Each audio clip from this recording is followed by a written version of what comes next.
L'Europe et vous, votre nouveau rendez-vous Sudinfo qui décrypte l'actualité du Parlement européen au programme de ce deuxième podcast, Comment l'Europe passe à l'action pour le climat.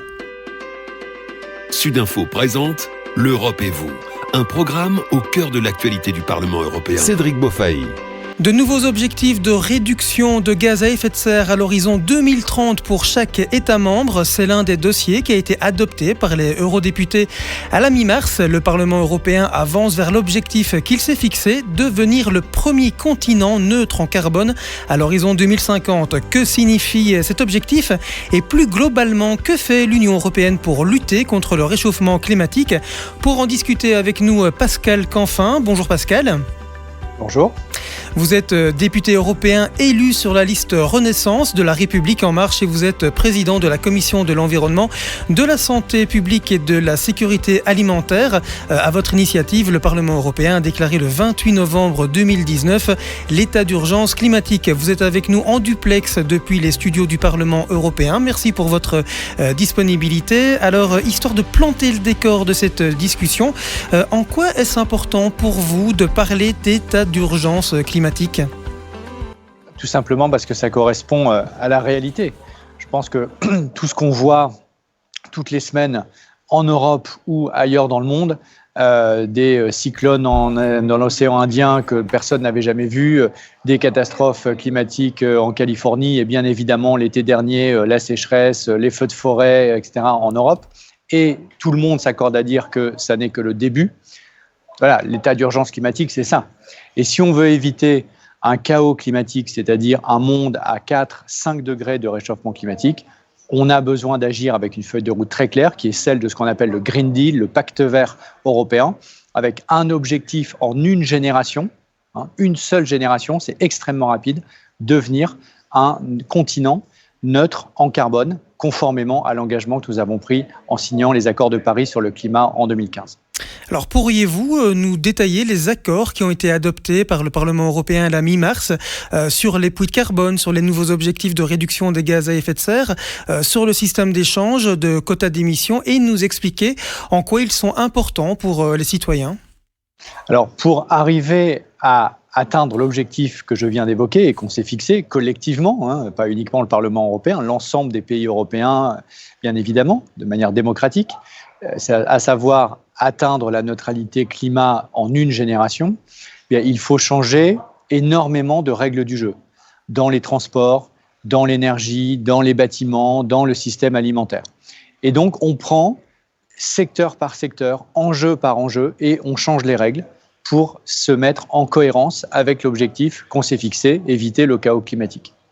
Ça veut dire, par exemple, parmi les textes que nous avons votés depuis plusieurs mois, le fait de mettre un prix du carbone pour nos industries à 100 € la tonne de CO2 pour inciter très fortement ces industries à investir dans les technologies décarbonées.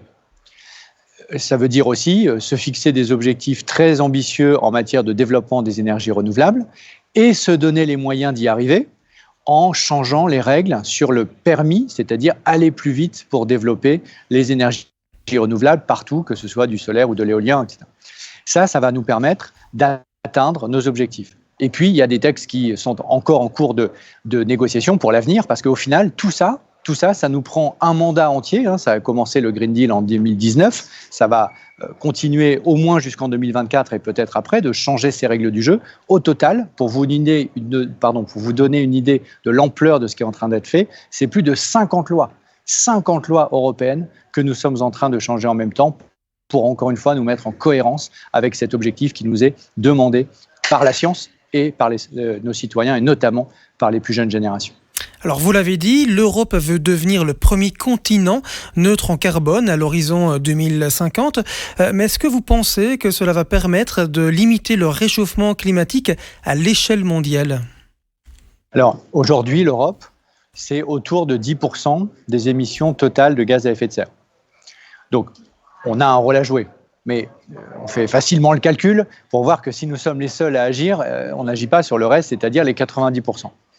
Donc, c'est pour ça que notre action, elle est à la fois à visée européenne, continentale, mais également dans une action internationale plus large. Et là, nous sommes aujourd'hui engagé dans une vraie bataille, une vraie concurrence avec les États-Unis et la Chine pour localiser les technologies, les chaînes de valeur, les industries nécessaires à la décarbonation. Les batteries pour les voitures électriques, les fabrications de voitures électriques, de bus, de camions électriques, les fabrications d'énergie renouvelable, d'hydrogène, d'aimants pour ces énergies renouvelables, etc., etc. Autant de technologies qui sont en train d'exploser partout dans le monde et pour lesquelles il y a maintenant, depuis cette année, une vraie concurrence entre l'Europe, les États-Unis et la Chine pour les produire. Et c'est ça qui me fait penser qu'on va peut-être réussir à gagner cette bataille pour le climat, qui me fait lever tous les matins, parce que je pense que c'est un défi absolument décisif, c'est que enfin, on est rentré dans une logique maintenant de concurrence positive entre les grandes économies du monde pour dire où est-ce que ça va se passer, où est-ce qu'on va localiser les technologies zéro carbone de cette nouvelle révolution industrielle qui est celle de l'économie zéro carbone. Et ça, c'est la seule façon de gagner la course. Donc c'est pour ça que quand l'Europe agit, elle agit toujours avec une double échelle. L'échelle continentale, 500 millions d'habitants quand même, et l'échelle internationale où notre action tire celle des autres, parfois dans une logique d'aide, d'accompagnement, de solidarité, et c'est évidemment nécessaire notamment avec les pays les plus pauvres, mais parfois aussi dans une logique de concurrence, notamment avec la Chine et les États-Unis, et il faut qu'on gagne cette bataille. Et c'est pour ça qu'on investit massivement. Cette semaine, le Parlement européen, la Commission, etc., soutiennent des nouvelles dispositions législatives pour aider nos industries à aller encore plus vite dans la décarbonation de leurs technologies. Je voudrais aussi aborder avec vous ce fonds social pour le climat, pour la transition énergétique, sur lequel les négociateurs européens se sont mis d'accord fin 2022. Que contient cet accord ? Le mot-clé derrière cette politique que nous menons, c'est celle d'une transition juste. Donc la transition, ça implique de passer du point A au point B, je viens d'en parler. Il faut qu'on soit compétitif, il faut qu'on gagne des parts de marché, qu'on ait des technologies chez nous, qu'on soit plus souverain. Je rappelle que un des épisodes une des leçons de la crise et de la guerre en Ukraine, c'est notre dépendance aux énergies fossiles, particulièrement celles venant de Russie, mais pas seulement, et donc décarboner notre économie, lutter pour un climat non déréglé, c'est aussi être plus indépendant et plus souverain. Mais, et je rejoins votre question, on ne gagnera au fond cette bataille que si cette transition est juste. Juste dans la société. Et donc, on a créé un fonds social. Parmi plusieurs mesures que je ne vais pas détailler ici, on a créé un fonds social pour le climat qui va permettre d'accompagner les familles, les ménages, pour rénover leurs bâtiments, pour payer des travaux d'isolation ou de rénovation, pour les accompagner dans l'achat d'un véhicule qui émet moins de CO2 ou un véhicule électrique, etc., etc.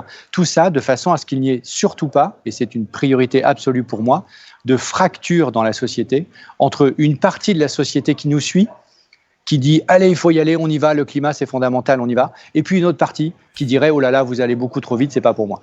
Et on veut absolument éviter cette fracture, donc on a besoin d'une transition juste, et c'est ce qu'on met en place. Donc si je vous comprends bien, c'est surtout pour aussi aider les personnes les plus vulnérables. Concrètement, ils vont être aidés comment ? Par des bons d'achat ? Alors, les États peuvent définir les aides, les types d'aides.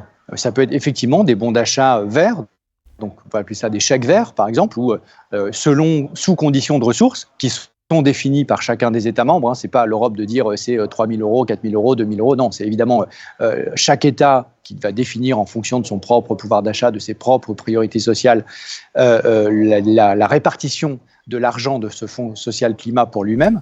Mais l'exemple que vous donnez est tout à fait possible, je dirais même probable, à savoir je suis un ménage pauvre, classe moyenne, je vais isoler ma maison, eh bien je reçois un chèque pour payer une partie des travaux. Je veux passer une voiture électrique ou une voiture d'occasion plus propre, je vais recevoir un chèque pour financer une partie de cet achat, etc., à condition bien évidemment que ça nous engage dans la transition climatique, donc toujours conditionné à la nature écologique du bien en question. Une nouvelle loi va aussi contribuer à protéger la biodiversité et le climat en obligeant les entreprises à garantir que certains produits vendus dans l'Union européenne ne proviennent pas de terres déboisées. Vous pouvez nous en toucher un mot ? Alors ça, c'est une des 50 lois que j'évoquais tout à l'heure. C'est ce qu'on appelle le règlement contre la déforestation importée. Il faut savoir qu'aujourd'hui, quand vous prenez une tasse de café, une tasse de chocolat, vous n'avez aucune garantie en tant que consommateur citoyen européen du fait que ce café ou ce chocolat ne provient pas de la déforestation directe des forêts tropicales, soit en Afrique centrale pour le cacao, soit en Amazonie pour le café. Eh bien, on veut mettre fin à ça. Et on veut garantir aux Européens que lorsqu'ils consomment un produit alimentaire qui intègre des matières premières alimentaires, donc le café, le chocolat, l'huile de palme, le soja ou du bœuf, eh bien que cela ne puisse pas provenir, ce que vous avez dans votre assiette, ne puisse pas provenir de la déforestation de l'Amazonie. Et c'est pour ça qu'on a été les premiers au monde à adopter cette règle. Et ça prouve bien, et ça répond aussi à la question que vous évoquiez tout à l'heure, à savoir du lien entre l'Europe et le reste du monde. Mais comme on est le premier marché du monde, souvent les Européens eux-mêmes ignorent ce fait. Nous sommes le premier marché au monde. Et donc notre puissance économique est très importante, y compris pour des entreprises japonaises, chinoises, brésiliennes ou américaines qui ne peuvent pas se passer du marché européen. Et donc en fixant nos propres règles, eh bien, on tire tout le monde vers le haut. Parce qu'on va évidemment contribuer à changer les pratiques sur place, au Brésil, en Afrique centrale, en Indonésie par exemple pour l'huile de palme, et en même temps, on tire tout le monde vers le haut, et en même temps on apporte cette garantie dont je pense les citoyens européens qu'ils attendent, c'est que quand ils sont dans un rayon du supermarché, quand ils sont au restaurant, quand ils sont chez eux en train de manger quelque chose, ils savent, ils ont la garantie absolue que ça ne viendra pas de la déforestation récente des forêts tropicales. Alors, on l'entend dans cette interview, évidemment, pas mal de mesures ont été prises.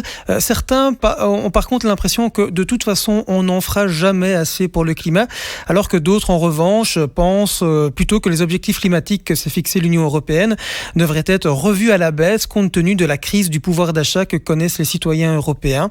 En guise de conclusion, quelle est votre position ? Vous êtes plutôt pour les premiers ou pour les seconds ? Je pense que vous avez parfaitement résumé la tension qui est devant nous, puisqu'on a une partie de la société qui trouve qu'on ne va pas encore assez vite, malgré l'accélération que je viens d'évoquer et qui est franchement totalement inédite. Et vous avez, puisqu'on rentre dans le dur, précisément avec cette accélération, vous avez une partie de la société qui trouve que ça va trop vite, que tout ça c'est trop cher, que c'est trop compliqué, etc. Et donc notre rôle, et le mien en particulier en tant que président de la Commission environnement au Parlement européen, c'est de tenir les deux bouts. C'est de transformer sans fracturer. Parce que si on ne transforme pas, on perd la bataille du climat, mais si on fracture, on la perd aussi. Et donc, transformer sans fracturer, c'est l'objectif absolument indépassable que je me suis fixé. Et je pense que pour l'instant, nous sommes sur ce chemin-là, notamment avec la création d'un énorme fonds social pour le climat que nous avons décidé il y a quelques mois. Pascal Canfin, merci beaucoup. Je rappelle que vous êtes député européen élu sur la liste Renaissance de La République En Marche et vous êtes président de la Commission de l'Environnement, de la Santé publique et de la Sécurité alimentaire. Prochain épisode d'Europe et vous, on parlera de l'égalité homme-femme avec Sylvie Guillaume, députée PS, qui sera notre invitée. Encore merci à vous, Pascal Canfin. Merci. Vous étiez en direct avec nous depuis les studios du Parlement européen à Strasbourg. Merci. Sudinfo présente l'Europe et vous. Un programme au cœur de l'actualité du Parlement européen. Cédric Beaufailly.